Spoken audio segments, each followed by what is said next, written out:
தனியாக இருந்தாலும் படைதான் இவன், கரடியை பிளக்கின்ற எடைதான் இவன்.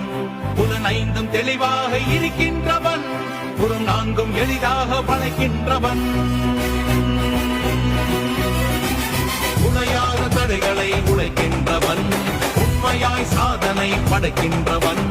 எரிமலை குளமாக கொதிக்கின்றவன், பொய் வைத்து சமரிலே ஜெயிக்கின்றவன். வெண்ணலென சீறி அமிலமழை தூறி அழிக்கின்ற தேசத்தை அழகாக துடைக்கின்றவன். இதை போல மறைவாக வாழ்ந்தவன் இன்றுதான் மத யானை போல் வருகிறார். அடையாளம் தெரியாத உடையோடு திரிந்தவன் படையோடு நடைபெறுகிறார்.